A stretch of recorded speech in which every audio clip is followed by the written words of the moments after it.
So what has things been like since you guys beat NC State? There's been a lot of stuff going on. I think it's the highest school ranking since 2008.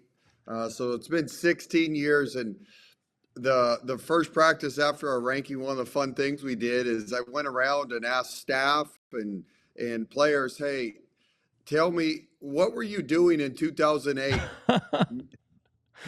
It was hilarious. Like, one of our assistant coaches, he said he was in 7th grade. One of the players, like, I was 2 years old. Right. So it was pretty funny.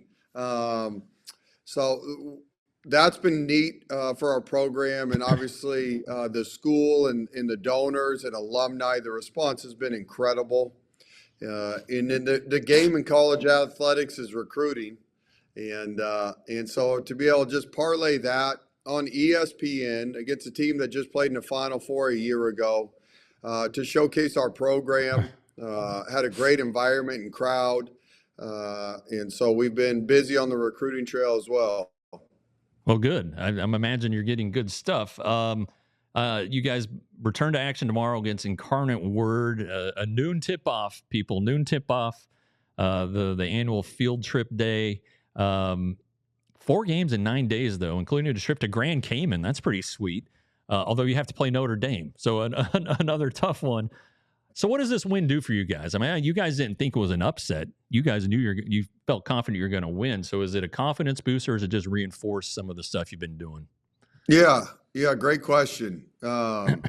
It's half of our team's new out of the portal, and so we have one of those rosters I think everybody around the country is trying to figure out, can we put it together, do the pieces fit? And so this was our first test as a group to be challenged and go compete against a top 25 team, and it solidified that TCU has a real team this year and has some serious pieces, and they do fit together. And so that was a big statement. And just for your own group, as there's many steps that unfold over the course of a season that galvanizes a group and brings you together. Some of those are great wins. Some of those are tough losses. And so this is one of those that's an important step on this journey. And college athletics now is, each year you start over from scratch of finding your leaders and building your team and going on that journey. And the key is, as a program, as a staff, who can get that team to play the game right and to be tight over the course of the season. And so this did a lot towards that. And then, like you said, if you're bored during Thanksgiving and you got no plans, come out to the Cayman Islands and spend a couple days with us. And we Notre Dame, I don't even know what they're ranked. I know they're top 5 in the country.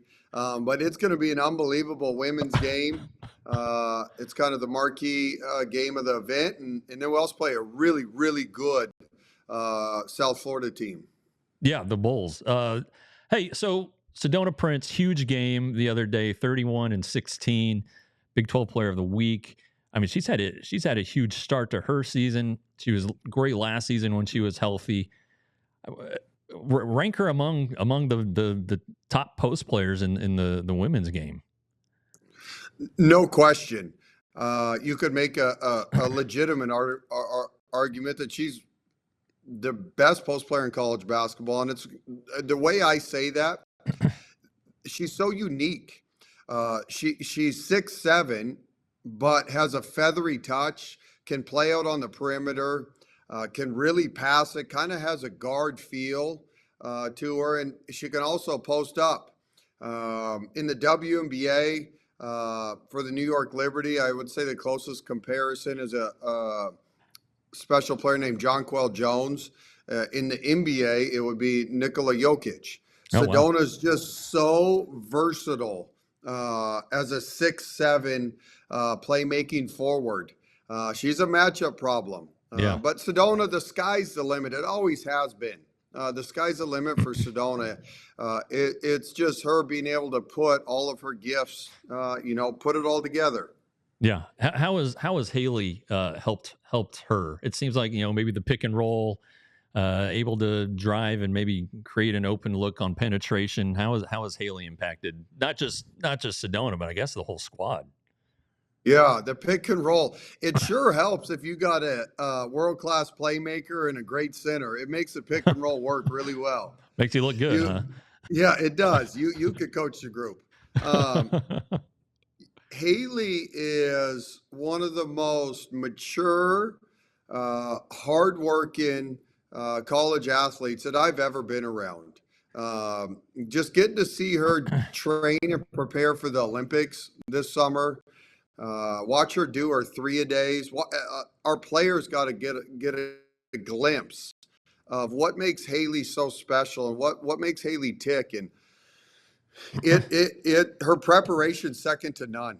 And so she's elevated our team in regards to the standards she sets every day, how she approaches her craft. And then obviously she's put TCU women's basketball on the national stage. When she decided to come here for her last year of eligibility, it kind of put a stamp of approval that TCU is elite and elite players are coming here. And so, part of this rise, she's awesome, but she believed the NC State game heading into that thing that we weren't no underdog. Yeah. According to Hailey Van Lith, they're in trouble. And they know they're in trouble. And so Hailey has a great swagger to her. But I'll tell you what, when you watch her work on her craft, you know why she has swagger. She's earned it. Yeah. Well, I mean, she can score, but she had 10 assists. She had 12 rebounds in the previous game. I mean, it's like, this is an all around. It seems like maybe, I don't know what happened at LSU last year where I mean, they had a great team, obviously, but it seems like she's kind of getting allowed to be the player she's meant to be. Yeah, no question. I mean, she's knocking on the door of a triple-double every game. I think I don't have the stats in front of me. She's got to be close to 18 points, 8 assists, 7, 8 boards. What she's doing is unbelievable. And I don't talk about the LSU time because I wasn't there. I don't know what was going on. For whatever reason, it just wasn't a good fit. And so she has flourished here. And she is one of the most skilled, dynamic playmaking guards in the country. And Hailey needs space. She can play in a pick and roll. And I've said this, but we're trying to unleash her. She has an element to the game that nobody's seen with her vision and passing ability. She scored over 2,000 points in her career. She broke that last game, that's a lot of buckets, buddy. So she's been putting the ball in the hole for a long time, but now she's growing and evolving as a player, and it's just fun to see. It's fun to see, and she loves it. Yeah. You guys are also forcing turnovers with your pressure that you're applying. I mean, you got to have a lot of depth to do that, and you guys do. I don't want to leave anybody out, but gosh, go look at that roster. It's so good. But the one player I wanted to ask you about is Emma Hamlin, because last year I kind of explained it before you came on, the trials you guys went through where you had to have the tryout, and she was one of the 3. What did that mean to you? And then you brought her back as a walk-on. She's got a couple buckets this year. What can you say about her? We don't have enough time for me to truly say everything I'd want to say, but Ella's an unbelievable young lady. There was a group of them when we had open tryouts last year. We had to forfeit 2 games because we didn't have enough players that were allotted to keep playing in a safe environment. And so 3 students came out. Ella was one of the 3. And then Sarah, who's a stud volleyball player, was the 4th one that came out so we could field the team. And Ella is the most humble, selfless young lady. And so she helped us last year. But more importantly, in the off season, she came back and just said, Coach, listen, I want to do everything that everybody does. From the first day of workouts, I want to be there. I want to do every weight session. And this kid has grinded. She has done everything that everybody else has done, all the 6 a.m. workouts, all the conditioning. And she's doing this with the most humble spirit. The team loves her. I'll tell you what, you want to piss off the Horned Frogs, mess with Ella. And so she is just a huge part of our family. And a huge part of our program. And so and she's a really good basketball player. Don't let that fool you. Yeah. Ella can hoop. And so she's Granbury. She's Granbury. Yep. And so Ella every day is out here in the lab. She's out there competing against Hailey and grinding. And she's holding her own. And so she has been a blessing to the program. And so we're lucky to have her here. Yeah, I mean, anybody who knows anything about Texas high school basketball knows Granbury and the great tradition they have. So just down the road, if you don't know, look it up. A lot of one of the best coaches in Texas high school history. Okay, so you took over the program last year. They had won only one conference game the previous season. What did you see that you thought TC was a sleeping giant? Yeah, which it is. We're starting to wake that thing up, though, buddy. It's this, private, high academic university with just beautiful facilities and resources.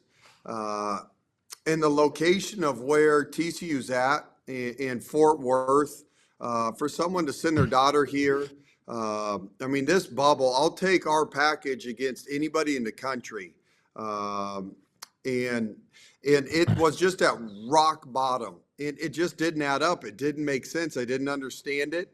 And so I saw just an absolute sleeping giant. And there's a lot of blood, sweat, and tears to get a major college athletic program dug out of the hole. And our staff has done an amazing job. We've been burning it on both ends for the last 18 months.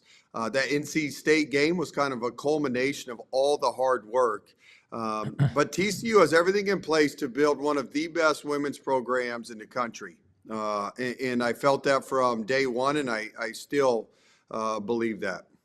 Right now, when you look at the women's athletics as a whole, you got rifle won the national championship, soccer's in the NCAA tournament. Both volleyball teams are very, very good. Equestrian.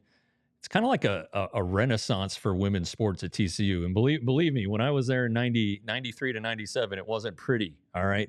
So what's the common thread? What do you think the common thread is? Man, well, first of all, our leader, Jeremiah Donati, is the common thread of all this. He's the one that's putting this whole thing together. He is an amazing leader. I'm very thankful that he found me and gave me the opportunity to come here. And he's followed through with everything he said he'd do and provide for us. He had a vision of what he thought this place could become in regards to women's basketball. And then at the time when we came, football was coming off a national championship run, and men's basketball was playing in March Madness and all the other programs you just mentioned. But this starts with Jeremiah, and it's a trickle-down effect because of his leadership and the way the athletic department that he's built. We're kind of following his lead. Yeah, well, you got to have good talent, which you guys have. You got to have good coaching, which I'm not going to pat you on the back, but I think you're doing okay. That's still questionable. Well, that's still debatable. All right. Hey, number 19 TCU back in action tomorrow against Incarnate Word. Mark Campbell, thank you so much for joining us, and we are definitely having you back, probably after you beat South Carolina. Hey, thanks for having me. This was awesome. I'll come on anytime. And we people in Fort Worth, you guys, it's come out and support this team. It's a special group. Like, when you kind of got a group that has the it factor, and obviously you need this group's got it. Yeah. And come out and support these ladies. But I think we're just at the start of a really special journey that's unfolding this season. All right. Well, there's the leader, Mark Campbell. Coach, thanks again. We'll see you soon. Thanks for having me. Talk to you later. We all silly like the mayor.